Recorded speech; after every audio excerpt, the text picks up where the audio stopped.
তরঙ্গ, সকলে মোবাইল ফোনগুলো একটু সাইলেন্ট মোডে সকলে করে নাও। এই 1.5 থেকে 2 ঘন্টা আমরা একটি অন্য জগতে থাকব, যেটি কোনো রকমের বক্তব্যের কচকচানি নয়, যেটি কোনো রকমের ভাব তরঙ্গ ছাড়া ভাব বহিরঙ্গ নয়। শুধুমাত্র আমরা চেষ্টা করব আমাদের যে সময়টুকু আমরা সকল কর্ম থেকে সরে এসে নিজেদেরকে আমি বরণ করে নিচ্ছি। সামনেই সৌভাতৃত্বের বন্ধনের ছোঁয়া আসছে, রাখি বন্ধন। সেই রাখির পূর্ণতায় বরণ করে নিচ্ছি ম্যাডামকে। সম্মানিয়া এসআই ম্যাডাম ফারহা হাসান, সম্মানীয় আপনজনকে আমরা বরণ করে নিচ্ছি। সাঁইথিয়া চক্রের অন্যতম সার্কেল ইন্সপেক্টর, আমরা তাকে ভালোবাসা অর্ঘ্য পরিয়ে দিচ্ছি। এরপর সম্মানীয় ডিওসি ম্যাডাম, আজকের অনুষ্ঠানের আয়োজক সংস্থার অন্যতম আধিকারিক ম্যাডামকে আমরা, উত্তরা ম্যাডাম আমাদের প্রিয় আপনজন, তাকে ভালোবাসার অর্ঘ্য প্রদান করা হচ্ছে। সম্মানীয় সভাপতি সত্যের সরকার মহোদয়কে আমরা চন্দনের তিলকে এবং রাখি পরিয়ে বরণ করে নিচ্ছি।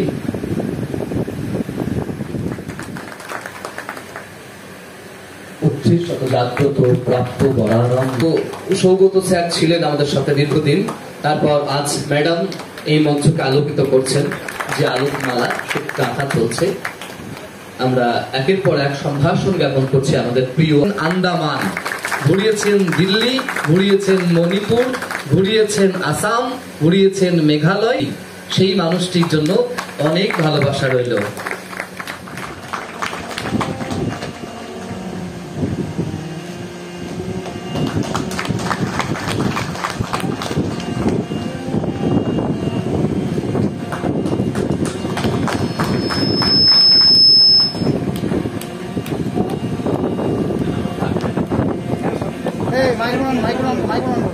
ओम स्थापकाय च धर्मस्य सर्वधर्म स्वरूपिणे अवतार वरिष्ठाय ते रामकृष्णाय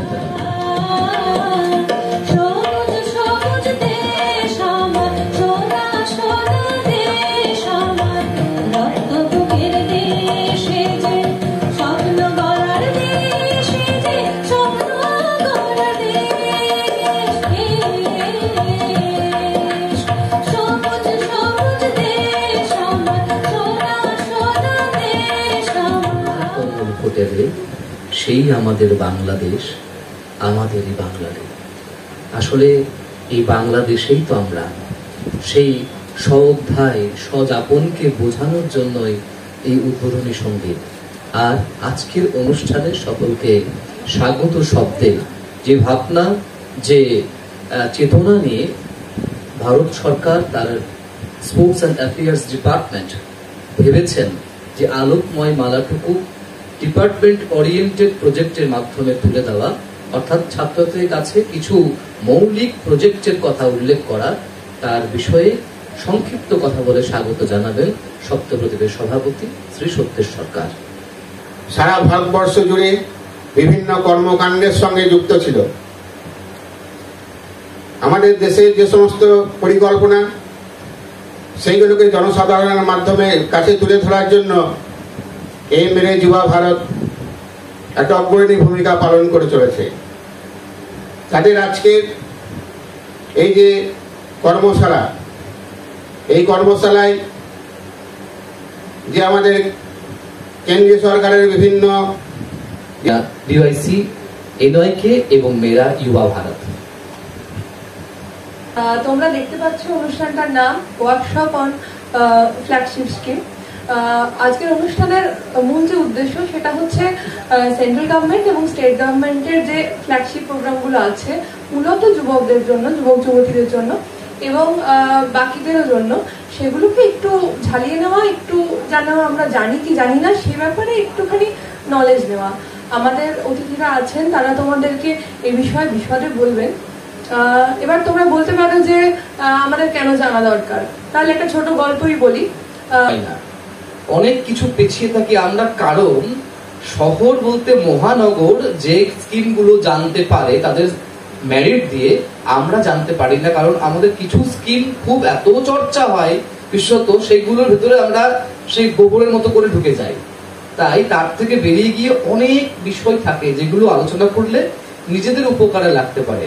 এক্সাম্পল পাচ্ছ তোমরা, যাদবপুর ইউনিভার্সিটির একজন মেধাবী ছাত্রী যে ডিওয়াইসি ম্যাডাম, যার এই মুহূর্তে দুটি ডিস্ট্রিক্ট ইনচার্জে আছে, বর্ধমান এবং একটি নিজস্ব ডিস্ট্রিক্ট আর একটি আমাদের সাব ডিস্ট্রিক্ট হিসাবে দেখছেন, দুটি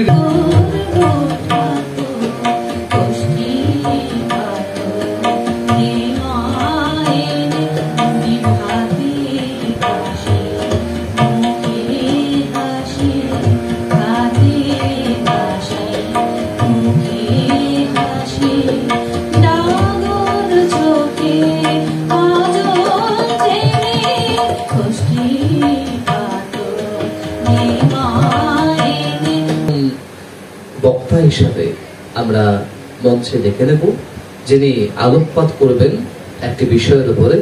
সম্মানিয়া এসআই ম্যাডাম ফারহা ম্যাডাম, ওনাকে ডেকে নিচ্ছি। তার আগে আমাদের শিক্ষা বন্ধু পার্থমণ্ডল মহোদয়কে রাখি ও চন্দনে আমাদের বোনেরা একটু বরণ করে নিক, সামনে আসন।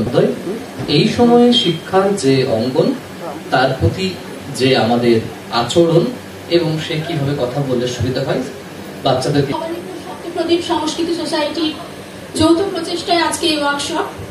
আজকের ওয়ার্কশপের আমাদের মূল যে উদ্দেশ্য সেটা হচ্ছে বিভিন্ন ধরনের যে স্কিম রয়েছে, সেন্ট্রাল গভর্নমেন্টের স্কিম বলি বা স্টেট গভর্নমেন্টের স্কিম বলি, সেই স্কিমগুলো সম্পর্কে অবহিত করা।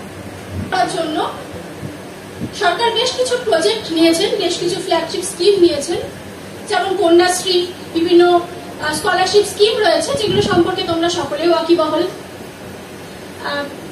একটা স্কিমের কথা আমার এই মুহূর্তে মনে পড়লো, ম্যাডাম যেটা বললেন, উনি যাদবপুরে থাকাকালীন একটি স্কলারশিপের কথা বলেছিলেন, যেটা হয়তো অনেকেই জানতেন না। ক্রাইসিস কিছুটা কমানোর জন্য এই প্রজেক্ট,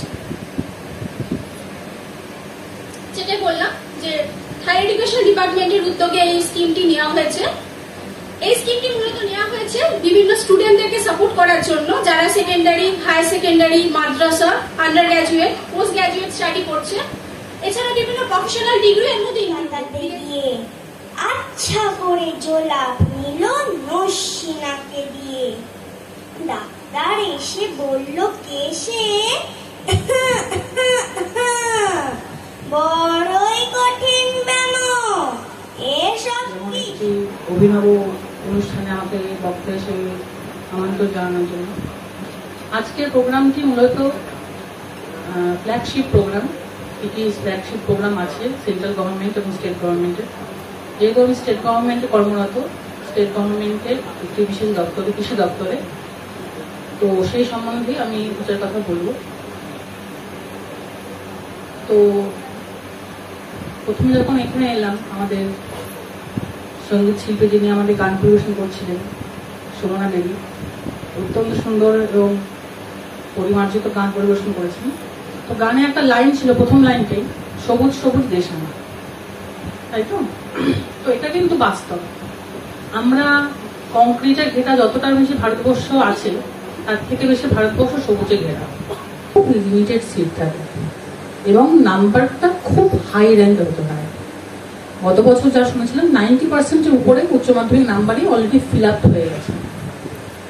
তো এতটা হাই র্যাঙ্কে পড়াশোনা করার পর ছেলেমেয়েরা এখন এগ্রিকালচারে পড়াশোনা করতে আসছে, এটাও একটা ভালো কথা। এবং অনেক প্রাইভেট কলেজও খুলছে। কেন পড়াশোনা করতে আসছে, কেন বুঝতে পারছে এগ্রিকালচারের গুরুত্বটা কি? না, এগ্রিকালচারে পড়াশোনা করলে পরে, এটা আমি আজকে দাঁড়িয়ে এখানে বলে যাচ্ছি, আমার ব্যাচে 110টা ছেলেমেয়ে ছিল বিধানচন্দ্র কৃষি বিশ্ববিদ্যালয় আন্ডার গ্রাজুয়েটে। 110টার মধ্যে 110টা ছেলেমেয়ে চাকরিরত এবং খুব ভালো চাকরিরত।